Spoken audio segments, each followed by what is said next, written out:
Hey, what is up guys, and welcome to the second showcase for the 0.59 update. This is going to be going over experimental number 2 and 3 and looking at what we got in those two experimental updates. If you missed the first 0.59 showcase, I highly recommend checking that one out. We ended up covering the first experimental update in it, and it was a massive video. I think it was almost 25 minutes long, so definitely check out the first showcase video if you missed it. But with that said, let's get started with this one. Okay, so to start off, we're going to be talking about the new vehicles and the new auto parts. What we have here is a car battery, and this will be used on the new sedan and the new off-road vehicle. As of right now, these only take 4 slots in your inventory, so right here I was able to store it in a child's briefcase. I'm not sure if this will be changing in the future. I could definitely see it changing, but yeah, that's how it is right now on the current experimental. So of course, along with that, we got some new spark plugs. These are different from the glow plugs, and these will be used on the new sedan and also the new off-road vehicle. Headlights are also now spawning. These can either spawn in a box or out of the box. So far, I was able to attach them to all the new vehicles, and also they can be added to the old V3S. Since the new vehicles have been added, their wheels are also now spawning in the sheds, just like the V3S wheels do. So we have the sedan wheels, the off-road wheels, and the bus wheels all spawning in sheds all over the map. I did also want to mention that the bus is currently the only vehicle that is not spawning.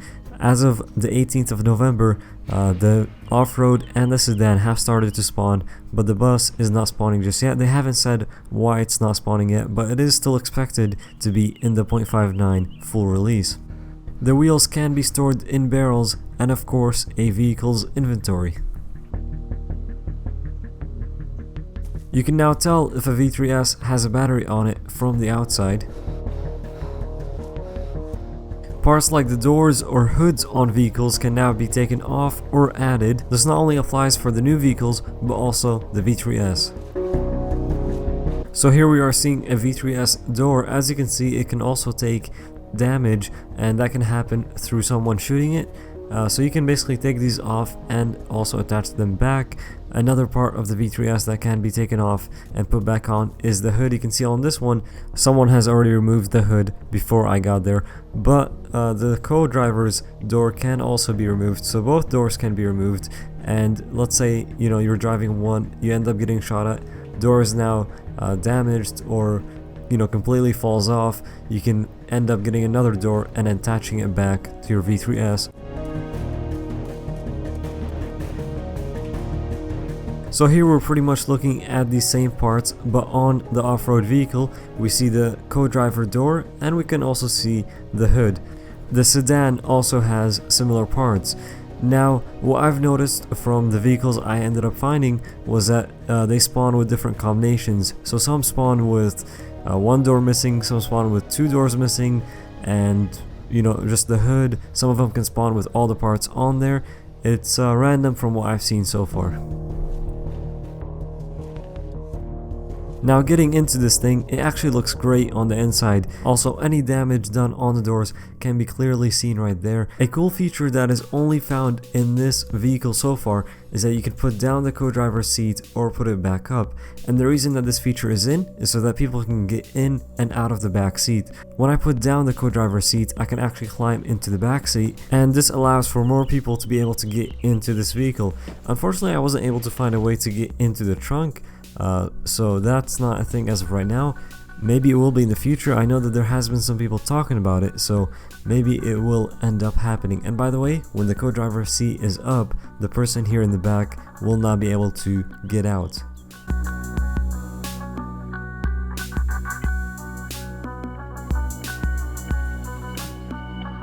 Looking under the hood, you can see that it's highly detailed, and you can actually see where the battery and spark plugs are supposed to go. Now unfortunately, I was not able to drive this off-road vehicle. It just required so many different parts that I did not have. It was missing a lot here, so you needed the 4 wheels. You can see all 4 wheels on this one are missing, so we would have to go look for those, and it also needed the car battery and the spark plugs. By the way, that is what you need to also have the sedan working. You need all the sedan wheels on there, and you also need the car battery and spark plugs.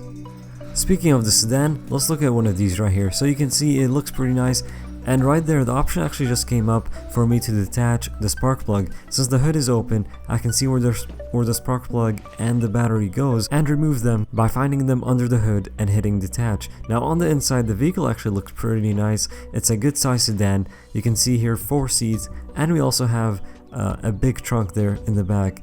Now again, didn't find a way to get back into that trunk, and I hope it's something that they do plan on adding in the future. It would bring a lot of possibilities with being able to, you know, detain someone and put them in the trunk right there. So earlier on I was talking about what parts you need to actually get one of these running, and like I said, you need your 4 wheels, and those depend on what vehicle you're trying to get working. So this is a sedan. We ended up having 4 sedan wheels in there, and also a battery and spark plugs. One thing to also know is that now the lug wrench has to be used in order for wheels to be removed off of a vehicle. Be sure to watch out, because your vehicle might spin out of control like that one just did when you remove one of the wheels.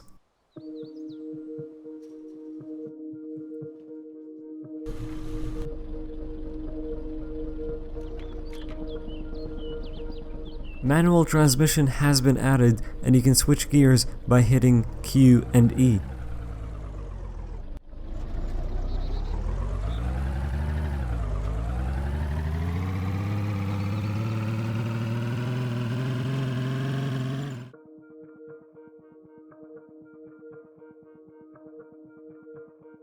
Okay, moving to other changes that are not related to the new vehicles or their parts, we have a new ammo box spawning with 20 rounds of the 9.39 subsonic sniper rifle cartridge for the VSS Ventores. I was able to find these in the newer barracks at Northwest Airfield.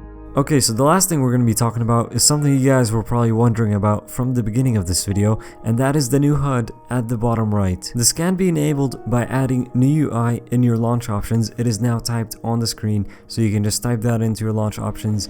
If you go to Steam, right click on DayZ, Properties, Launch Options, and then type that in.